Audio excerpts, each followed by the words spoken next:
السلام علیکم ورحمۃ اللہ وبرکاتہ نحمده ونصلی علی رسولہ الکریم اما بعد فاعوذ باللہ من الشیطان الرجیم بسم اللہ الرحمن الرحیم یا ایہا الذین آمنوا اتقوا اللہ حق تقاتہ ولا تموتن الا وانتم مسلمون صدق اللہ العظیم۔ محترم حاضرین جمعہ، بزرگ دوستو اور میرے عزیز ساتھیوں، گزشتہ جمعہ کو ہم نے حضرت علی و فاطمہ و حسن و حسین رضی اللہ عنہم کی سیرت سے متعلق کچھ چیزیں سنی ہیں۔ آج ہم اسی کو آگے بڑھائیں گے۔ حضرت فاطمہ رضی اللہ عنہ کے اندر اللہ کے نبی صلی اللہ علیہ وسلم میں جو صفات تھی، جو کوالٹی تھی، جو خوبیاں تھیں، وہ بحیثیت اللہ کے نبی صلی اللہ علیہ وسلم کی بیٹی ہونے کے وہ صفات منتقل ہوئی۔ اور روایت میں آتا ہے کہ اللہ کے نبی صلی اللہ علیہ وسلم کی جتنی اولاد تھی، جتنی بیٹیاں تھیں، ان میں سب سے زیادہ حضرت فاطمہ رضی اللہ عنہ اللہ کے نبی صلی اللہ علیہ وسلم کے مشابہ تھی۔ یہاں تک کہ حضرت فاطمہ کا چہرہ، حضرت فاطمہ کی مسکراہٹ ہو بہو اللہ کے نبی صلی اللہ علیہ وسلم کی طرح تھی۔ اور یہ چیز حضرت فاطمہ سے حضرت حسن میں منتقل ہوئی تھی۔ حضرت ابو ہریرہ رضی اللہ عنہ کہتے ہیں کہ جب بھی حضرت حسن کو میں دیکھتا تھا تو مجھے اللہ کے نبی صلی اللہ علیہ وسلم کی یاد آتی تھی۔ اور پھر ایک واقعہ سناتے ہیں، ایک مرتبہ اللہ کے نبی صلی اللہ علیہ وسلم صحابہ کرام کی مجلس میں تشریف فرما تھے، صحابہ کرام کو کچھ سمجھا رہے تھے۔ اتنے میں حضرت حسن بہت چھوٹے تھے، وہ رینگتے ہوئے آئے، جیسے بچے رینگتے ہیں نا۔ اللہ کے نبی صلی اللہ علیہ وسلم نے ان کو اپنے اس زانو پر بٹھایا، اور اللہ کے نبی صلی اللہ علیہ وسلم نے جب ان کو اپنے قریب کیا تو وہ اللہ کے نبی صلی اللہ علیہ وسلم کی داڑھی سے کھیلنے لگے۔ حضرت ابو ہریرہ جو ہے یہ دیکھ رہے تھے۔ اللہ کے نبی صلی اللہ علیہ وسلم نے ارشاد فرمایا، میرا یہ بیٹا جو ہے اللہ رب العزت اس کے ذریعے سے مسلمانوں کی دو جماعتوں میں صلح کروائے گا۔ اللہ کے نبی اتنے چھوٹے ہیں وہ، اور اسی وقت اللہ کے نبی صلی اللہ علیہ وسلم آگے کی پیشن گوئی بتا رہے ہیں۔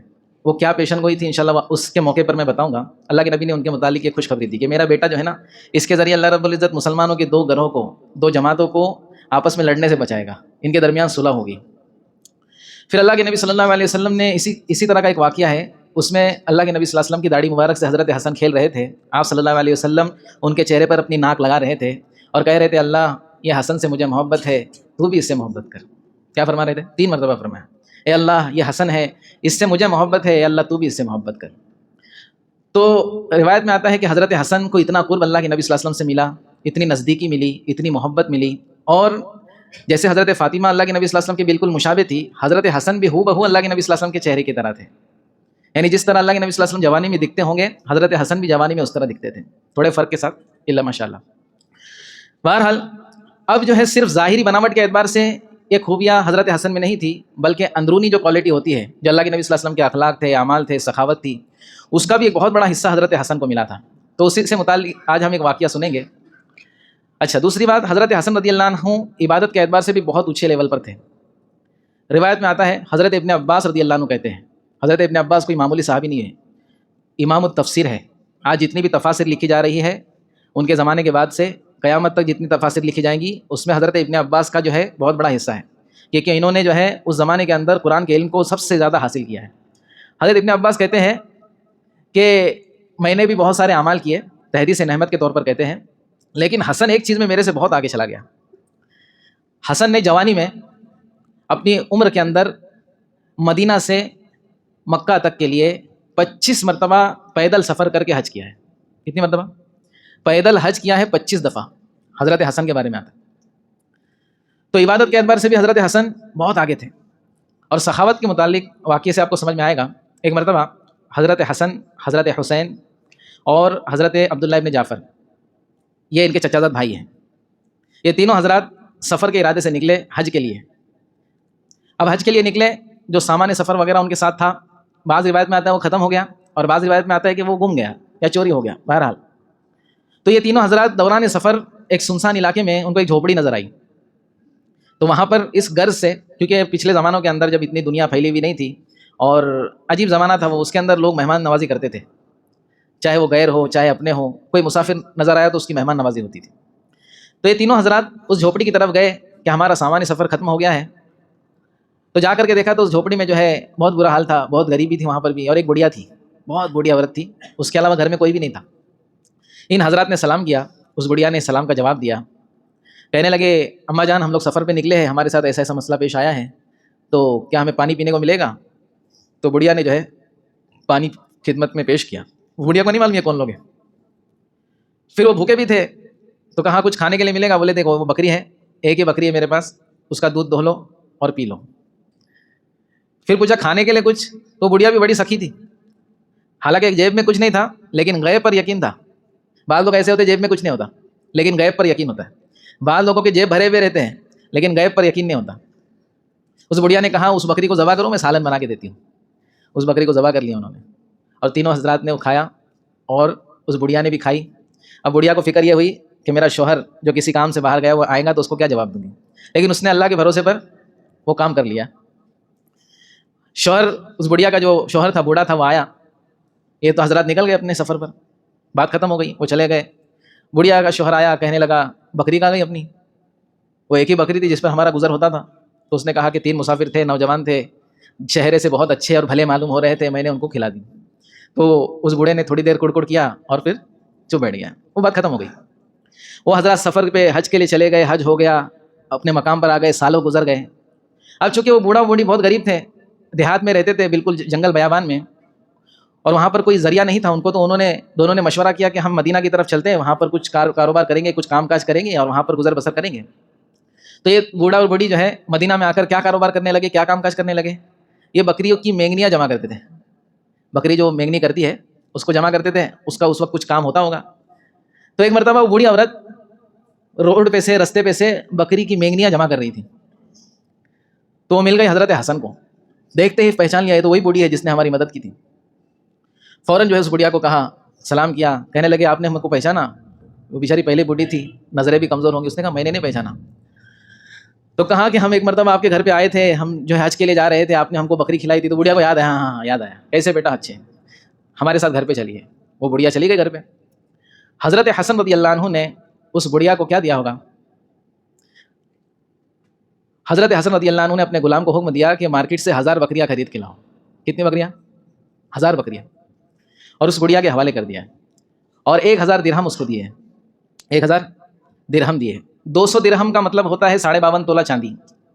تو اس طرح سے آپ جو ہے ملٹیپلائی کر لینا کتنا ہوتا ہے, اتنا مال اس کو دیا. اور کہا کہ میرے بھائی کے پاس بھی جانا. غلام سے کہا کہ اس کو حسین کے پاس لے کے جاؤ. غلام نے حسین کے پاس لے کر گیا, حضرت حسین رضی اللہ عنہ کے پاس. حضرت حسین نے فوراً پہچان لیا, بڑے خوش ہوئے, احسان یاد آیا.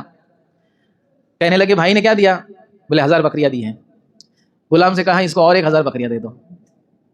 اور کیا دیا؟ 1000 درہم دیا, ایک اور 1000 درہم ان کو دے دو. بڑھیا کے پاس 2000 بکریاں ہو گئی, 2000 درہم ہو گئے. اب جو ہے حضرت حسین نے کہا کہ عبداللہ ابن جعفر سے آپ نے ملاقات کی؟ بڑھیا نے کہا کہ کون عبداللہ ابن جعفر؟ وہ ہمارے ساتھ تیسرے شخص تھے. نہیں. غلام سے کہا ان کو ان کے پاس لے کے جاؤ. انہوں نے پوچھا کہ کیا دیا دونوں بھائیوں نے؟ بولے 2000 بکری اور 2000 درہم. بولے 2000 اور بکری دے دو اور 2000 درہم اور دے دو. جو بڑھیا نے ایک کمزور سی بکری, چھوٹی سی بکری اللہ کی نسبت پر ان تینوں حضرات کو کھلائی تھی, اللہ رب العزت نے ان حضرات کا دل اتنا بڑا کیا کہ انہوں نے اس کے بدلے 4000 بکریاں اور 4000 درہم اس کو دیے. تو یہ سخاوت, دریا دلی, یہ حضرت حسین, حضرت حسن اور صحابہ کرام میں اللہ کے نبی صلی اللہ علیہ وسلم سے منتقل ہوئی ہے. ایک مرتبہ ایک باغ میں گئے حضرت حسن جائزہ لینے کے لیے. وہاں پر دیکھا کہ ایک شخص, ایک غلام, کالا غلام حبشی, یہ بیٹھا ہوا ہے, اس کے پاس ایک روٹی ہے اور وہ کھا رہا ہے. حضرت حسن اس کو بغور پیچھے سے کھڑے ہو کر دیکھنے لگے کر رہا کیا ہے. اس کے سامنے کتا بیٹھا ہوا تھا, وہ اس کو دیکھ رہا تھا, وہ کھا رہا تھا. تو اس غلام نے پہلے اس کتے کو ایک روٹی کا ٹکڑا دیا, تو بھی کھا. اس نے فوراً کھا لیا.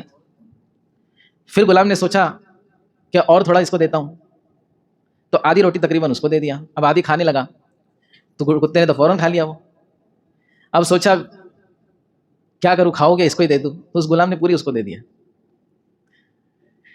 حضرت حسن نے دیکھا یہ غلام ہو کر کے اتنا بڑا کام اس نے کر دیا. دیکھو دوستو, ایک آدمی کے پاس 1 کروڑ روپے, اس نے اس میں سے 100 روپے دیا, تو اس نے اتنا بڑا کام نہیں کیا.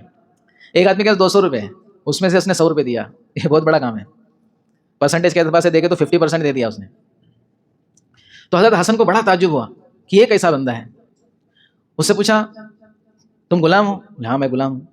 میں نے تم کو دیکھا کہ تم نے اپنی پوری روٹی اٹھا کر اس کتے کو کھلا دی. وہ اس سے کم پر بھی تو خوش ہو جاتا تھا, کتے کو اگر 1 ٹکڑا بھی دے تو خوش تو تھا ہی وہ. تو اس نے کہا کہ میں کھا رہا تھا تو کسی آنکھ نے مجھ کو دیکھا, کسی جان نے مجھ کو دیکھا. جان ہے نا, کتا بھی ایک جان ہے, زیرو. تو میرا دل گوارا نہیں کیا کہ میں تو کھاتا رہوں اور وہ دیکھتا رہے, اس لیے میں نے اس کو دے دیا.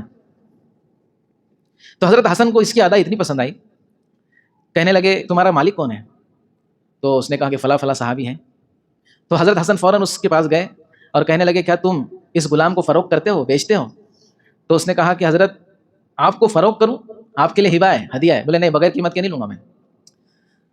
کہا ٹھیک ہے دے دینا جو بھی آپ کو سمجھ میں. بولے جو بھی سمجھ میں نہیں ہے, جو غلام کی قیمت ہے وہ غلام کی قیمت لے لیجیے. قیمت دے کے اس غلام کو خرید لیے. پھر کہا یہ جو باغ ہے جس کی نگرانی یہ غلام کرتا ہے, کیا تم اس کو بیچتے ہو؟ حضرت حسن نے کہا. تو انہوں نے کہا بیچنے کا کچھ ارادہ تو نہیں ہے, لیکن اگر آپ کو چاہیے تو پھر میں کہوں گا کہ آپ کو ہدیہ دینا چاہتا ہوں. بولے ایسا ہدیہ بولنے کے بعد نہیں ہوتا, ہدیہ دینے کا تو ڈائریکٹ دو. یہ میں اپنی طرف سے بول رہا ہوں. بعض لوگ جو ہے نا بولتے نا کچھ مانگنے کے بعد کچھ پوچھنے کے بعد بولے ہدیہ ہے, ایسا نہیں ہوتا ہدیہ. تو حضرت حسن نے اس باغ کو خریدا, غلام کے پاس آئے اور کہنے لگے میں نے تمہارے مالک سے تم کو خرید لیا ہے اور اب تم غلام نہیں ہو, تم آزاد ہو. دوسری بات, یہ جو باغ ہے جس کی تم آج تک خدمت کر رہے تھے یہ تمہارا ہے, یہ تم کو میں نے دے دیا ہدیہ. تم غلامی سے بھی آزاد ہو, اور تمہارا دل دیکھ کر کے میں بہت جو ہے یہ ہوا, خوش ہوا کہ اللہ کے ایسے بھی بندے جن کے پاس کچھ نہیں ہے لیکن وہ ایسا کر رہے ہیں. تو بہرحال میرے دل میں آیا کہ باغ خرید کے تم کو دے دوں, یہ باغ تم لے لو. وہ غلام بھی جو ہے نا عجیب تھا, وہ بھی مطلب کم نہیں تھا. اس نے کہا کہ مجھے باغ کی تو کوئی ضرورت نہیں ہے. بولے نہیں ہے ضرورت تو بھی رکھو, اب وہ تمہارا ہو گیا, میں نے تو تم کو دے دیا. بولے دے دیا مجھ کو؟ دے دیا. اس نے اپنے مالک کو بلایا کہ مالک یہ جو باغ آپ کا تھا یہ اب مجھ کو ہدیہ مل گیا ہے, اور میں آپ کا غلام تھا, میں آزاد ہو گیا ہوں. تو میں آزاد ہو گیا, میرے لیے کافی ہے, یہ باغ آپ کو واپس سے ہدیہ. وہ غلام بھی کم نہیں تھا, اس پر بھی اسلام کا رنگ چڑھا ہوا تھا. اس نے وہ باغ اپنے مالک کو لوٹا دیا. اب وہ مالک کے پاس قیمت بھی آ گئی اور وہ باغ بھی آ گیا. اس نے آزادی کو اختیار کیا, ہاں میں آزاد تو ہونا چاہتا ہوں, آزاد ہو کر وہاں سے چلا گیا. تو بتانے کا مقصد یہ ہے دوستو کہ عام صحابہ کرام کے غلام تک ایسے تھے جن کے اندر سخاوت بھری ہوئی تھی. لیکن حضرت حسن حسین کی چونکہ سیرت چل رہی ہے تو ہم اندازہ کریں, ایسا نہیں ہے کہ اس وقت باغ جو ہے 100 روپے میں آ جاتا ہوگا. بولے باغ خرید کے دے دے تو کیا ہوا, بہت سستا ہوگا. اس وقت سستائی کا زمانہ تھا. ارے باغ اس وقت بھی باغ تھا اور آج بھی باغ ہے. اس وقت بھی باغ کے کاروبار ہوتے تھے, آج بھی کاروبار ہیں. تو اس کے لیے جو ہے حضرت حسن رضی اللہ عنہ کے ایسے بہت سارے واقعات ہیں جس کے اندر اللہ کے نبی صلی اللہ علیہ وسلم کی سخاوت, اللہ کے نبی کی عادات و اخلاق سنتے ہیں ہم. ایک شخص حضرت حسن کے خدمت میں حاضر ہوا اور چہرے پر بھلا برا کہنے لگا ان کو. کیا چہرے پر بھلا برا کہنے لگا. تو حضرت حسن رضی اللہ عنہ, یہ حضرت علی کے بعد دوستو 6 مہینے تک ان کی خلافت رہی ہے. وہ انشاءاللہ آئندہ جمعہ کو بتاؤں گا کیسے ہوا. اللہ کے نبی صلی اللہ علیہ وسلم نے ارشاد فرمایا کہ خلافت جو ہوگی, یعنی میرے بعد جو میرے پیچھے آنے والے لوگ ہیں جو خلیفہ بنیں گے وہ 30 سال تک رہیں گی. کتنے سال تک رہیں گی؟ 30 سال تک رہیں گی. اس کے بعد بادشاہت کا دور شروع ہوگا. خلافت اور بادشاہت میں فرق یہ ہے موٹا موٹا, ایسے بہت سارے فرق ہوں گے, موٹا موٹا آپ کی سمجھنے کے لیے. خلافت جو ہوتی ہے وہ طاقت سے حاصل نہیں کی جاتی. مطلب ایک آدمی جو ہے طاقت سے اس کو حاصل نہیں کرتا کہ میرے پاس طاقت ہے, پیسہ ہے, میں خلافت حاصل کر لوں. بلکہ عام مسلمان مل کر کے کسی کو اپنا خلیفہ بناتے ہیں. حضرت ابو بکر کو مسلمانوں نے خلیفہ بنایا. حضرت ابو بکر خود نہیں بنے کہ میں خلیفہ ہوں. حضرت عمر کو خلیفہ مسلمانوں نے بنایا. حضرت عثمان کو خلیفہ مسلمانوں نے بنایا. ہم سب سن چکے ہیں یہ. حضرت علی کو خلیفہ مسلمانوں نے بنایا. اسی طرح حضرت حسن کو خلافت حضرت علی کے بعد مسلمانوں نے طے کر کے دی. 6 مہینے تک حضرت حسن رضی اللہ عنہ مسلمانوں کے اوپر جو ہے حکمراں رہے, خلیفہ رہے. ان کے خلافت 6 مہینے تک رہی. پھر 6 مہینے کے بعد انہوں نے جو اللہ کے نبی کی پیشن گوئی تھی کہ 2 مسلمانوں کی جماعتوں کے درمیان میرا یہ بیٹا مصالحت کرے گا, صلح کروائے گا, وہ پیشن گوئی ثابت ہوئی. حضرت امیر معاویہ سے حضرت حسن نے مسلمانوں کو نقصان نہ ہو, مسلمانوں کا قتل عام نہ ہو, مسلمان آپس میں نہ لڑے, اس لیے ان کے ساتھ صلح کر لی اور ان کو جو ہے حکومت سونپ دی. لیکن حضرت حسن کے بعد بادشاہت شروع ہو گئی, ملوکیت شروع ہو گئی, خلافت کا دور ختم ہو گیا. بہرحال آج کے ہمارے اس بیان سے اور اس گفتگو سے ہم کو یہ سبق ملتا ہے کہ صحابہ کرام نے جو ہے جو بھی کچھ کیا ہے آخرت کو سامنے رکھتے ہوئے کیا ہے, اور کرنے کی وجہ سے اللہ رب العزت نے ان کی دنیا میں بھی کمی نہیں کی. حضرت حسن کو حضرت امیر معاویہ رضی اللہ عنہ سال کے 4 لاکھ درہم وظیفہ دیا کرتے تھے. کتنا؟ 4 لاکھ درہم. 200 درہم مطلب 52.5 تولہ چاندی لگ بھگ ہوتی ہے. آپ اندازہ لگا دیں کیلکولیٹ لے کر کے کہ 4 لاکھ درہم کتنا ہوتا ہے. لیکن اس میں سے ان کے پاس کچھ بھی نہیں رہتا تھا, وہ پورا کے پورا اللہ کے راستے میں تقسیم دیا کرتے تھے. اللہ رب العزت ہم سب کو کہنے سننے پر عمل کی توفیق دے.